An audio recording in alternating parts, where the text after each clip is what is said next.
Film the sand की शुरुआत एक सुनसान बीच पर देर रात से होती है, जहां कुछ कॉलेज स्टूडेंट्स जोरदार बीच पार्टी एंजॉय कर रहे होते हैं। हर तरफ तेज म्यूजिक बज रहा है, लोग डांस कर रहे हैं, कोई शराब पी रहा है तो कोई अलग अलग गेम्स खेलकर मस्ती कर रहा है। पूरी रात का माहौल बेहद बेफिक्र और खुशियों से भरा हुआ दिखाई देता है। पार्टी के दौरान कुछ दोस्तों की नजर अचानक रेत के बीचों बीच पड़ी एक बहुत बड़ी और अजीब सी चीज पर जाती है।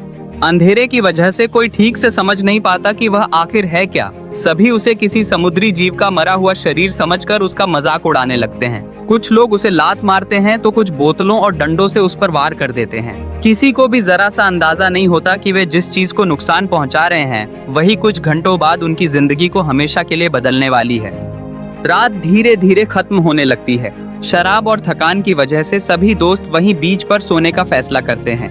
कोई अपनी कार के अंदर सो जाता है, कोई ऊंची लकड़ी की टेबल पर तो कोई लाइफगार्ड टावर के ऊपर जाकर लेट जाता है। अगली सुबह सूरज की तेज किरणों के साथ सबकी आंखें खुलनी शुरू होती हैं। सबसे पहले एक लड़की जागती है जिसका नाम मार्शा है। वह रात भर लकड़ी की पिकनिक टेबल पर सोई हुई थी। उठते ही उसे बहुत बेचैनी महसूस होने लगती है।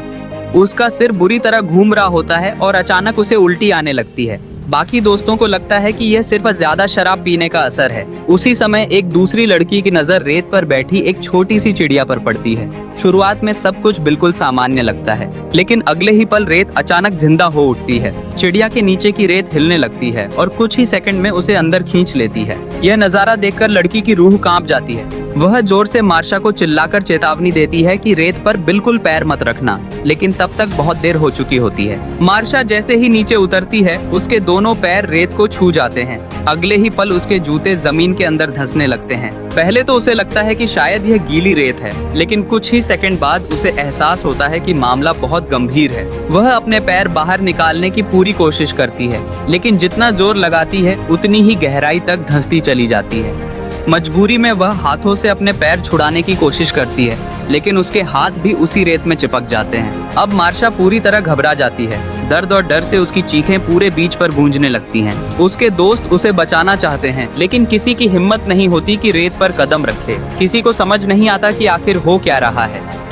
आखिरकार उसका एक दोस्त अपनी कार से बाहर निकल आता है। बाकी सभी उसे रोकते हैं, लेकिन वह किसी की बात नहीं सुनता। उसे सिर्फ अपनी दोस्त की जान बचानी होती है। जैसे ही वह रेत पर दौड़ता है, अचानक उसका पैर फिसल जाता है और वह जमीन पर गिर पड़ता है। अब उसके साथ भी वही होने लगता है जो मार्शा के साथ हुआ था। उसका पूरा शरीर रेत से चिपकने लगता है। वह खुद को उठाने की लाख कोशिश करता है, लेकिन रेत उसके शरीर की चमड़ी को जैसे पिघलाने लगती है। दर्द इतना भयानक होता है कि उसकी चीखें सुनकर बाकी सभी सहम जाते हैं। कार में बैठे दोस्त जल्दी जल्दी इंजन स्टार्ट करने की कोशिश करते हैं ताकि किसी तरह उसकी मदद की जा सके, लेकिन कार स्टार्ट ही नहीं होती। एक लड़का तुरंत रस्सी निकालकर उसकी तरफ फेंकता है, लेकिन तब तक बहुत देर हो चुकी होती है। कमजोरी और दर्द की वजह से वह रस्सी तक पकड़ नहीं पाता। अगले ही पल रहस्यमयी रेत उसे पूरी तरह नीचे खींच लेती है और देखते ही देखते उसका पूरा शरीर गायब हो जाता है। सबके सामने उनका दोस्त जिंदा निगल लिया जाता है। बाकी लोग डर के मारे पत्थर की तरह जड़ हो जाते हैं। कोई कुछ बोल नहीं पाता। जोनाह ड्राइवर सीट पर बैठा बार बार कार स्टार्ट करने की कोशिश करता है, लेकिन इंजन जैसे पूरी तरह जवाब दे चुका होता है। इसी दौरान कैमरा एक भारी भरकम आदमी की तरफ जाता है, जो रात में मजाक में एक बड़े लोहे के कूड़ेदान के अंदर घुस गया था और अब उसमें बुरी तरह फंसा हुआ है। वह बाहर निकलने की कोशिश करता है। तुरंत बाकी लोग उसे जोर जोर से चिल्लाकर रोकते हैं। वे कहते हैं कि अगर वह नीचे गिर गया तो रेत उसे भी निगल जाएगी, लेकिन वह आदमी हैरान होकर पूछता है, तुम लोग आखिर कैसी बकवास कर रहे हो? असल में वह पूरी घटना के दौरान सो रहा था। उसे अभी तक कुछ भी पता नहीं था। एक लड़का झूठ बोल देता है कि उन्होंने पहले ही मदद के लिए कॉल कर दिया है और सिर्फ 2 घंटे में रेस्क्यू टीम पहुंच जाएगी। वह आदमी उनकी बात पर यकीन कर लेता है और वहीं शांत बैठ जाता है। लेकिन सच ये होता है कि किसी ने भी मदद के लिए फोन नहीं किया था, क्योंकि किसी के पास फोन ही नहीं था। अब सभी को एहसास होने लगता है कि वे पूरी तरह इस बीच पर फंस चुके हैं। इसी बीच मार्शा का दोस्त एक जरूरी सवाल पूछता है, अगर यही रेत इतनी खतरनाक थी तो कल रात पार्टी के समय इसने किसी पर हमला क्यों नहीं किया? बाकी सारे लोग कहाँ गायब हो गए? धीरे धीरे सभी को समझ आने लगता है कि रात में जो लोग सीधे रेत पर सो गए थे, शायद वे सभी इस रहस्यमयी चीज का शिकार बन चुके हैं। सिर्फ वही लोग बचे हैं जो कारों, टेबल या किसी ऊंची जगह पर सोए थे। उधर ड्रम में फंसा मोटा आदमी लगातार शिकायत करता रहता है कि धूप उसकी चमड़ी जला रही है। एक दोस्त उसकी तरफ सनस्क्रीन की बोतल फेंकता है और उसे लगाने के लिए कहता है। वह जैसे ही सनस्क्रीन लगाता है, उसे थोड़ी राहत मिलने लगती है। उसी समय सबकी नजर फिर से रात वाली उसी रहस्यमयी चीज पर जाती है। अब दिन का उजाला हो चुका था। इस बार वे उसे साफ साफ देख पाते हैं। जिस चीज को उन्होंने रात में बेकार का कबाड़ समझकर तोड़ दिया था, असल में वह किसी विशाल जीव का बहुत बड़ा अंडा था। अब वह अंडा 2 हिस्सों में टूटा हुआ पड़ा था, यानी उसके अंदर जो भी था वह अब बाहर निकल चुका था। यह देखकर सभी के शरीर में सिहरन दौड़ जाती है। उन्हें समझ आ जाता है कि वही रहस्यमयी जीव अब रेत के नीचे छिपा हुआ है और उसी ने उनके दोस्तों को जिंदा निगल लिया। सच्चाई पक्की करने के लिए जोनाह एक छोटी सी चीज रेत पर फेंकता है। कुछ ही सेकंड में रेत उसके ऊपर टूट पड़ती है और वह चीज पलक झपकते ही नीचे गायब हो जाती है। अब किसी को भी कोई शक नहीं रह जाता। रेत के नीचे कोई बेहद खतरनाक और भूखा मॉन्स्टर उनका इंतजार कर रहा है और उसकी नजर अब बचे हुए हर इंसान पर है। सभी को यकीन हो चुका था कि रेत के नीचे कोई भयानक जीव छिपा हुआ है। अगर उन्हें जिंदा बचना है तो बिना रेत को छुए किसी तरह मदद तक पहुंचना होगा। जोनाह समझ जाता है कि अगर कोई जोखिम नहीं उठाएगा तो यहाँ मौजूद हर इंसान एक एक करके मर जाएगा। इसलिए वह खुद आगे आने का फैसला करता है। वह अपनी कार से एक स्केटबोर्ड निकालता है और उसे रेत पर रख देता है। उसका प्लान था कि स्केटबोर्ड की मदद से फिसलते हुए सामने रखी लकड़ी की टेबल तक पहुंचा जाए, जहां खाने पीने का कुछ सामान रखा हुआ था। वह धीरे धीरे अपना संतुलन बनाते हुए आगे बढ़ने लगता है। शुरुआत में सब कुछ ठीक चलता है, लेकिन जैसे ही वह टेबल के करीब पहुंचता है, स्केटबोर्ड अचानक डगमगाने लगता है। उसका संतुलन बिगड़ जाता है और वह लगभग रेत पर गिर ही पड़ता है। उसी पल रेत के अंदर से बिजली की रफ्तार से एक चमकता हुआ टेंटेकल बाहर निकलता है और उसके पेट पर गहरा वार कर देता है। दर्द से जोनाह की चीख निकल जाती है, लेकिन वह हिम्मत नहीं हारता। वह पूरी ताकत लगाकर खुद को लकड़ी की टेबल पर खींच लेता है। टेबल पर पहुंचकर उसे स्नैक्स और कुछ ड्रिंक्स मिल जाती हैं। वह कमजोरी के बावजूद एक केला खाने की कोशिश करता है, लेकिन अगले ही पल उसे जोरदार उल्टी हो जाती है। जब वह अपनी शर्ट उठाकर देखता है तो उसके पेट पर गहरे कट के निशान दिखाई देते हैं। मॉन्स्टर के टेंटेकल ने उसकी चमड़ी बुरी तरह फाड़ दी थी और घाव से लगातार खून बह रहा था। बाकी दोस्त यह देखकर बुरी तरह घबरा जाते हैं, लेकिन जोनाह खुद को संभालते हुए कहता है कि उसकी चिंता छोड़कर सभी लोग पानी और ड्रिंक्स पी लें, क्योंकि उन्हें पता नहीं कि यहाँ कितनी देर तक फंसे रहना पड़ेगा। कुछ ही देर बाद खून ज्यादा बहने की वजह से उसकी हालत बिगड़ने लगती है। उसकी गर्लफ्रेंड उसकी तरफ दौड़ना चाहती है, लेकिन रेत के डर से कुछ नहीं कर पाती। बेबस होकर वह रोने लगती है। जोनाह उसे मुस्कुराकर हिम्मत देता है और कहता है कि अभी उम्मीद मत छोड़ो। इसी बीच कार में बैठी एक लड़की को अचानक याद आता है कि उनके मोबाइल फोन कार की डिक्की में रखे हुए हैं। अगर किसी तरह डिक्की खुल जाए तो शायद वे पुलिस या एम्बुलेंस को कॉल कर सकते हैं। वह पिछली सीट से डिक्की खोलने की कोशिश करती है, लेकिन लॉक फंसा हुआ होता है। दूसरी लड़की उसे कपड़े का एक टुकड़ा पकड़ाती है ताकि उसका संतुलन बना रहे और वह रेत पर न गिरे। कई कोशिशों के बाद भी डिक्की नहीं खुलती। तब एक लड़का उसे लोहे की रॉड देता है। वह उसे लीवर की तरह इस्तेमाल करती है और आखिरकार डिक्की खुल जाती है। लेकिन उसी समय सभी की नजर दूर से आती एक पेट्रोल गाड़ी पर पड़ती है। वह बीच का सुपरवाइजर था जो रोजाना इस इलाके की निगरानी करता था। सभी लोग उसे देखकर जोर जोर से मदद के लिए चिल्लाने लगते हैं। अचानक ध्यान भटकने की वजह से लड़की के हाथ से डिक्की छूट जाती है और वह जोर से बंद हो जाती है। उसकी उंगलियां डिक्की के बीच बुरी तरह फंस जाती हैं। दर्द से उसकी चीख पूरे बीच पर गूंज उठती है। सुपरवाइजर को दूर से देखकर लगता है कि यह कुछ नशे में धुत लड़के लड़कियों का ड्रामा है। वह अपनी गाड़ी उनके पास रोकता है और आराम से नीचे उतरने लगता है। सभी लोग एक साथ चिल्लाकर उसे रेत पर पैर न रखने की चेतावनी देते हैं, लेकिन हैरानी की बात यह होती है कि वह आराम से रेत पर चलता हुआ उनके पास पहुंच जाता है और उसे कुछ भी नहीं होता। सब लोग यह देखकर पूरी तरह हैरान रह जाते हैं। वह सबसे पहले जोनाह के पास पहुंचता है। उसके पेट से बहता हुआ खून देखकर वह घबरा जाता है और पूछता है कि यह सब कैसे हुआ। इसके बाद वह ड्रम में फंसे भारी भरकम आदमी को बाहर निकालने की कोशिश करता है, लेकिन उसका वजन इतना ज्यादा होता है कि वह अकेले उसे नहीं निकाल पाता। आखिरकार वह अपने रेडियो की तरफ बढ़ता है और कहता है कि वह तुरंत अपनी टीम को बुलाएगा। यह सुनकर सभी के चेहरे पर थोड़ी उम्मीद लौट आती है, लेकिन जब जोनाह की गर्लफ्रेंड उसे रेत के नीचे छिपे मॉन्स्टर के बारे में बताती है तो वह उनकी बात पर जरा भी भरोसा नहीं करता। उसे लगता है कि यह सब शराब और ड्रग्स का असर है। वह गुस्से में कहता है, अगर रेत इतनी खतरनाक है तो मैं इस पर आराम से कैसे चल रहा हूँ। इसके बाद वह सभी को नीचे उतरने का आदेश देता है, लेकिन कोई भी अपनी सुरक्षित जगह छोड़ने को तैयार नहीं होता।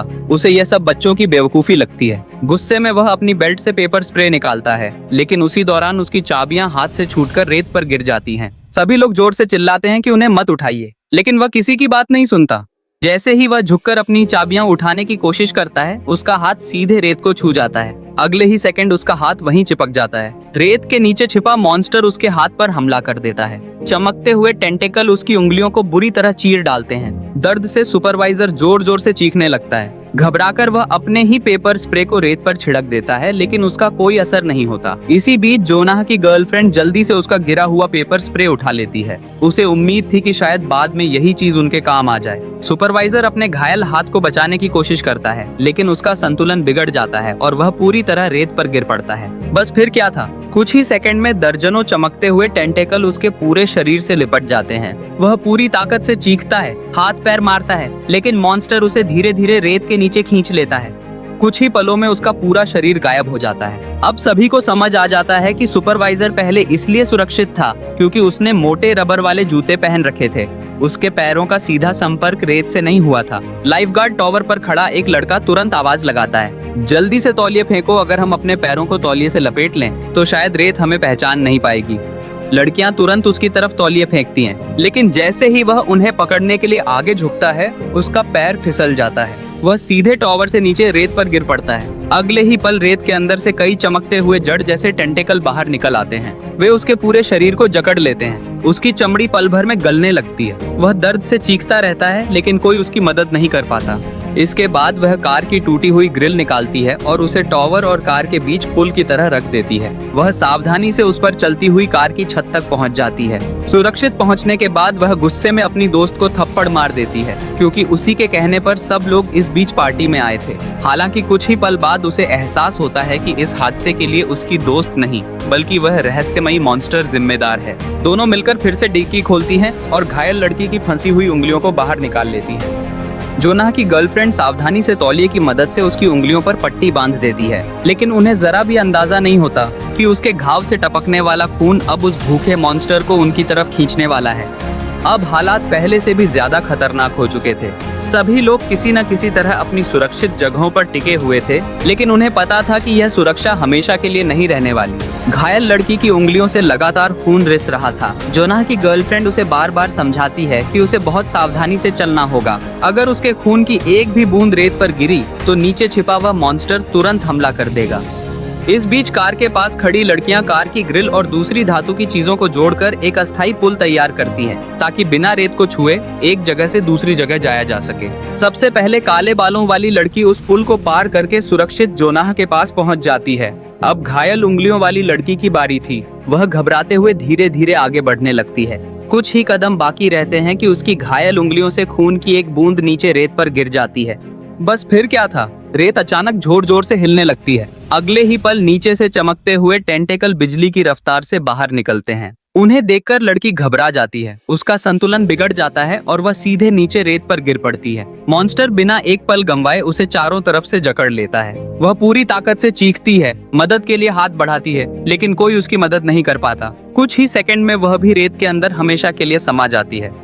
एक और दोस्त उनकी आंखों के सामने मर चुका था। उधर लोहे के ड्रम में फंसा भारी भरकम आदमी कई घंटों से उसी हालत में बैठा हुआ था। घबराहट, गर्मी और दर्द की वजह से उसके पूरे शरीर से पसीना निकल रहा था। ड्रम के अंदर फंसे रहने के कारण उसकी त्वचा कई जगह से छिल चुकी थी और अब वहां से खून भी बहने लगा था। खून की गंध पाते ही रेत के नीचे छिपा मॉन्स्टर उसकी तरफ बढ़ने लगता है। उसके चमकते हुए टेंटेकल धीरे धीरे ड्रम के नीचे पहुंच जाते हैं और उसकी धातु को गलाना शुरू कर देते हैं। इधर काले बालों वाली लड़की को सुपरवाइजर की बात याद आती है। वह अपने पैरों को मोटे तौलियों से अच्छी तरह लपेट लेती है और सावधानी से रेत पर कदम रखती है। हैरानी की बात यह होती है कि इस बार रेत उस पर हमला नहीं करती। उसका अंदाजा सही निकला था। जब तक पैर सीधे रेत को नहीं छूते, मॉन्स्टर हमला नहीं कर पा रहा था। वह धीरे धीरे चलते हुए सुपरवाइजर की पेट्रोल कार्ट तक पहुंच जाती है। उसे सुरक्षित देखकर ड्रम में फंसा आदमी खुशी से चिल्लाने लगता है। उसे लगता है कि अब उनकी जान बच जाएगी, लेकिन अगले ही पल उसके चेहरे की मुस्कान गायब हो जाती है। नीचे से मॉन्स्टर के टेंटेकल ड्रम का निचला हिस्सा पूरी तरह पिघला चुके थे। अचानक कई टेंटेकल अंदर घुसते हैं और उसे नीचे से जकड़ लेते हैं। वह दर्द से चीखता है, लेकिन इस बार भी कोई उसकी मदद नहीं कर पाता। कुछ ही सेकंड में मॉन्स्टर उसे भी बेरहमी से रेत के नीचे घसीट लेता है। अब तक वह जीव इतना सारा मांस खा चुका था कि उसका आकार पहले से कई गुना बड़ा हो चुका था। उसके टेंटेकल अब पहले से कहीं ज्यादा लंबे, मोटे और ताकतवर हो गए थे। अचानक वह पेट्रोल कार्ट पर हमला कर देता है। पूरी गाड़ी जोर जोर से हिलने लगती है। अंदर बैठी काले बालों वाली लड़की का सिर लोहे की रॉड से टकरा जाता है और वह बेहोश हो जाती है। अब जोनाह की गर्लफ्रेंड पूरी तरह अकेली पड़ चुकी थी। एक तरफ गंभीर रूप से घायल जोनाह था और दूसरी तरफ उसकी बेहोश दोस्त। धीरे धीरे शाम ढलने लगती है और पूरा बीच अंधेरे में डूब जाता है। वह बेबस होकर आसमान की तरफ देखती है और रोने लगती है। आधी रात के करीब काले बालों वाली लड़की को होश आता है। वह तुरंत एक इन्फ्लेटेबल राफ्ट निकालती है और उसे जोनाह की तरफ धकेल देती है। दोनों मिलकर बड़ी मुश्किल से जोनाह को राफ्ट पर लिटाकर पेट्रोल कार्ट तक ले आते हैं। अब सिर्फ जोनाह की गर्लफ्रेंड को कार्ट तक पहुंचना बाकी था। वह कार की छत से छलांग लगाने की तैयारी करती है, लेकिन तभी मॉन्स्टर अपना एक विशाल टेंटेकल निकालकर कार का दरवाजा जोर से बंद कर देता है। अंधेरे में पहली बार उस जीव के चमकते हुए नीले टेंटेकल साफ दिखाई देते हैं। उन्हें देखकर किसी की भी रूह कांप जाए, लेकिन जोनाह की गर्लफ्रेंड हार मानने वालों में से नहीं थी। वह कार की छत पर चढ़ती है और वहीं उसे पेट्रोल से भरा एक अतिरिक्त कैन दिखाई देता है। मॉन्स्टर पहला कैन छीनकर नष्ट कर देता है, लेकिन इससे पहले कि वह दूसरा कैन भी पकड़ पाए, लड़की तेजी से उसे उठा लेती है। वह ढक्कन खोलकर पूरा पेट्रोल कार के चारों तरफ और मॉन्स्टर के टेंटेकल्स पर डाल देती है। फिर बिना एक पल गंवाए वह जलता हुआ लाइटर उनकी तरफ फेंक देती है। अगले ही पल भीषण आग भड़क उठती है। मॉन्स्टर के पूरे शरीर में आग लग जाती है। वह दर्द से जोर जोर से चीखने लगता है। इसी मौके का फायदा उठाकर लड़की तुरंत कार्ट के अंदर कूद जाती है और दरवाजा लॉक कर देती है। जलता हुआ मॉन्स्टर गुस्से में बार बार कार्ट पर हमला करता है। उसके टेंटेकल खिड़कियों पर जोर जोर से टकराते हैं, लेकिन आग लगातार उसे कमजोर करती जाती है। कुछ देर बाद वह दर्द से तड़पता हुआ पीछे हट जाता है और वापस रेत के अंदर गायब हो जाता है। तीनों बचे हुए लोग पूरी रात कार्ट के अंदर एक दूसरे के सहारे बैठे रहते हैं। थकान, डर और सदमे की वजह से कब उनकी आंख लग जाती है उन्हें पता ही नहीं चलता। अगली सुबह खिड़की पर जोरदार दस्तक होती है। सभी घबराकर उठ जाते हैं। इस बार बाहर सचमुच एक पुलिस अफसर खड़ा था। वह रोज की गश्त के दौरान वहां पहुंचा था। जोनाह की गर्लफ्रेंड बहुत सावधानी से दरवाजा खोलती है और धीरे धीरे अपना पैर रेत पर रखती है, लेकिन इस बार कुछ भी नहीं होता। रेत पूरी तरह शांत थी। यह देखकर बाकी लोग भी बाहर आ जाते हैं। अब वे बिना किसी डर के बीच पर चल सकते थे। उन्हें लगता है कि रात की आग में वह मॉन्स्टर पूरी तरह जलकर मर चुका है, लेकिन उनकी खुशी ज्यादा देर तक नहीं टिकती। गंभीर चोटों और लगातार खून बहने की वजह से जोनाह की हालत बिगड़ जाती है। इतनी कोशिशों के बावजूद उसे बचाया नहीं जा सकता। अपने दोस्तों के बीच ही वह आखिरी सांस ले लेता है। यह फिल्म का सबसे भावुक और दर्दनाक पल बन जाता है, लेकिन फिल्म यहीं खत्म नहीं होती। आखिरी सीन में कैमरा धीरे धीरे समुद्र की तरफ जाता है। पानी के अंदर कुछ हलचल दिखाई देती है। फिर पता चलता है कि वह जानलेवा जीव मरा नहीं था। वह किसी तरह आग से बच निकला और समुद्र के रास्ते आगे बढ़ गया। अब वह एक भीड़ भाड़ वाले शहर की दिशा में तैर रहा था। यानी जो खौफ इस सुनसान बीच पर शुरू हुआ था, वह अब हजारों मासूम लोगों तक पहुंचने वाला था। इसी डरावने संकेत के साथ द सैंड फिल्म समाप्त हो जाती है।